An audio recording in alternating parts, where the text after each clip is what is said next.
नारायण नारायण। आज का विषय है भगवान के नाम में ही वासना का क्षय निहित है। हम सब जीव वासना में उलझे हुए हैं क्योंकि हमारा जन्म ही वासना से हुआ है। वासना का मतलब है जो है वह तो रहे और अधिकाधिक मिलता रहे। हम अभी ऐसी स्थिति में हैं, लेकिन प्रारंभ करना है, इसलिए हम ऐसा कहें कि जो है वह तो रहे और जो अधिक मांगना है वह परमेश्वर से मांगें। इसका परिणाम यह होगा कि जो मिला है वह परमेश्वर ने दिया है और अगर नहीं मिला तो ईश्वर की इच्छा नहीं है। ऐसी समझ बढ़ती रहेगी और दाता परमात्मा है, यह भावना भी वृद्धिगत होगी। जो है वह भी उसकी इच्छा का फल है। ऐसी समझदारी बढ़कर आसक्ति और बेचैनी कम होगी और आसक्ति कम होने लगेगी तब मुझे यह चाहिए या नहीं चाहिए के भाव घटते रहेंगे। वासनाओं का क्षय होता रहेगा। केवल अपने पुरुषार्थ से वासनाओं के परे जाना असंभव है। इसके लिए परमात्मा के प्रति शरण जाने के अलावा कोई उपाय नहीं। योग्य संगति का भी इसके लिए उपयोग हो सकता है।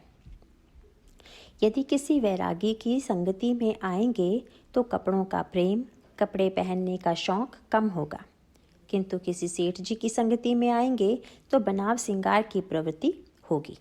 अतः हमें ऐसी संगति में रहना चाहिए जिससे शरणागत होने की भावना बढ़ने में सहायता होगी। ईश्वर की शरण जाने का या शरणागत होने का मतलब है उसे सर्वस्व समर्पित करके जीवन यापन करना। इसका अर्थ है कि हम उपाधि रहित बने। इसका तात्पर्य यह है कि हमें ऐसे ही साधनों को जुटाना चाहिए या ऐसे ही साधनों के साथ रहना चाहिए जो उपाधि रहित हों। ऐसा साधन है भगवान का नाम स्मरण करना।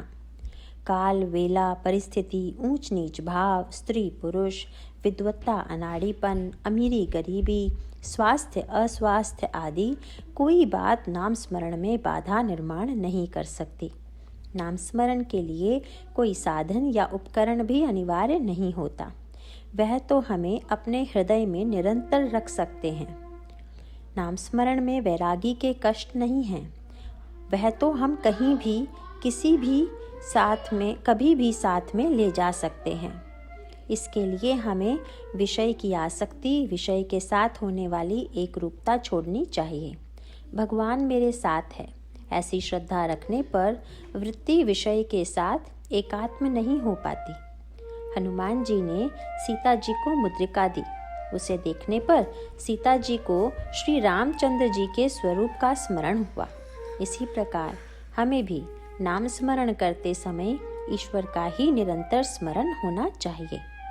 भगवान के अनुसंधान में जो बंधा हुआ रहता है मानो उसे काल को पराजित कर दिया है। ऐसे लोगों के मन में मृत्यु का डर क्यों होगा? भगवान को सर्वस्व समर्पित करने के कारण उसके मन में वासना क्यों बची रहेगी? और जहाँ वासना बची नहीं है वहाँ मृत्यु का प्रवेश नहीं हो पाता। वासना नष्ट होने का मतलब है देह बुद्धि नष्ट होना। वासनाओं के क्षय में अहम की मृत्यु है और अहम की मृत्यु देखने के लिए हमें भगवान का नाम स्मरण निरंतर करना चाहिए। नारायण नारायण।